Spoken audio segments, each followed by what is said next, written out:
I used to believe that nothing truly shocking ever happened on our street. Maple Hollow was one of those clean, carefully planned suburban developments where lawns were measured with rulers and mailboxes all matched. You know the kind. The kind where the HOA newsletter was longer than the local newspaper. The kind where people smiled at you but secretly counted how many seconds your trash bin stayed visible after pickup. That belief shattered on a Tuesday afternoon that started as ordinary as breathing. I was working from home that day. Laptop open on the dining table, coffee going cold beside me, sunlight spilling through the front windows. Outside, birds chirped. A lawnmower hummed somewhere down the block. Everything screamed normal. Then I heard the sound. Not a knock, not the doorbell. A sharp thud, followed by scraping. I froze. At first, my brain tried to rationalize it. Maybe a package fell. Maybe someone leaned too hard against the door. Maybe it was nothing. Then came the second sound. A loud crack. My heart jumped into my throat. I stood slowly, every nerve firing. The sound wasn't coming from outside. It was coming from inside my house, from the hallway near the front door. That's when fear crept in, the cold electric kind that makes your hands shake and your thoughts race. I took one careful step forward. Another crack. The door handle rattled violently. Someone was trying to force their way in. I grabbed my phone and whispered, "What the hell?" under my breath. I didn't scream. I didn't shout. I just stood there, frozen between panic and disbelief. Then the door burst open. Wood splintered. The lock snapped. And standing there, in my living room, was a teenage boy I had never invited inside my home.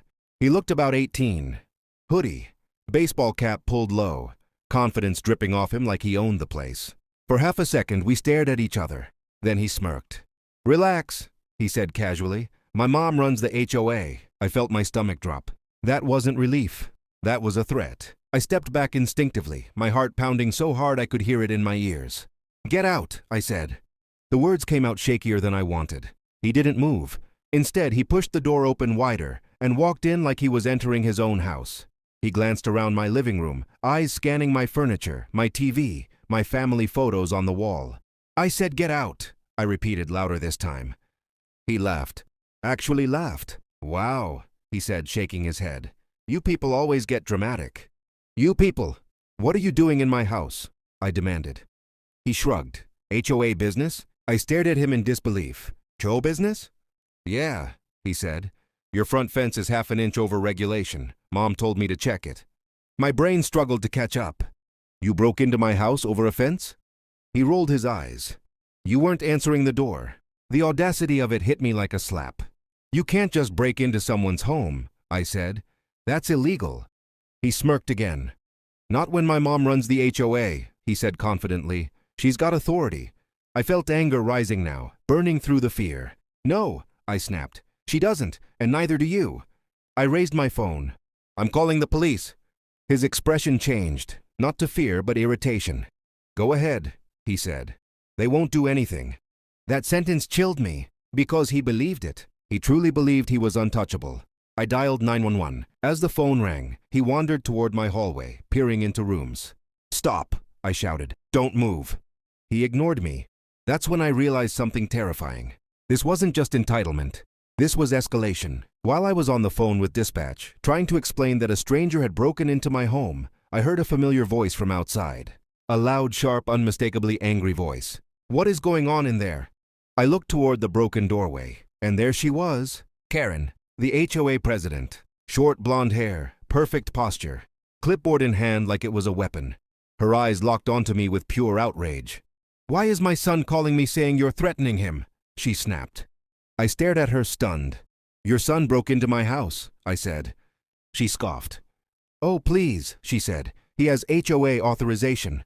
"Authorization to break into my home." "Ma'am," I said, my voice shaking with anger now. "Your son forced my door open."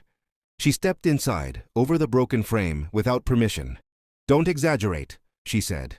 "You homeowners always think rules don't apply to you." I felt like I was in some kind of nightmare. "You're trespassing," I said, "both of you."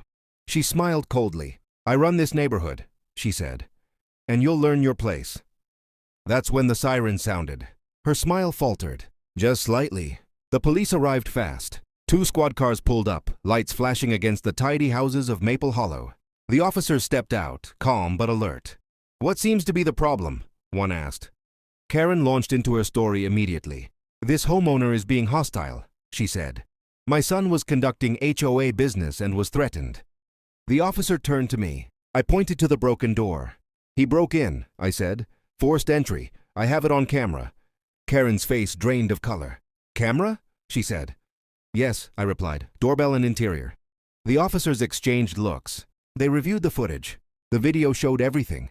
The forced entry, the smirk, the walk through my house, the entitlement. The mood shifted instantly. "Sir," an officer said to the son, "turn around and put your hands behind your back." "What?" he laughed nervously. "You can't be serious." They were serious. Handcuffs clicked shut. Karen screamed. "You can't arrest him," she yelled. "I run the HOA." The officer looked at her calmly. "Ma'am," he said, "that has no legal authority here." Her son was escorted to the patrol car. Straight to jail. The silence afterward was deafening. Karen stood in my driveway, shaking with rage and disbelief. "This isn't over," she hissed. "Yes," I said quietly. "It is." Charges were filed. The HOA board removed her within weeks. The neighborhood changed. People stopped whispering. Rules were rewritten. And one thing became clear. No title, no clipboard, no sense of entitlement. Gives you the right to someone else's home. And that's the day Maple Hollow finally woke up.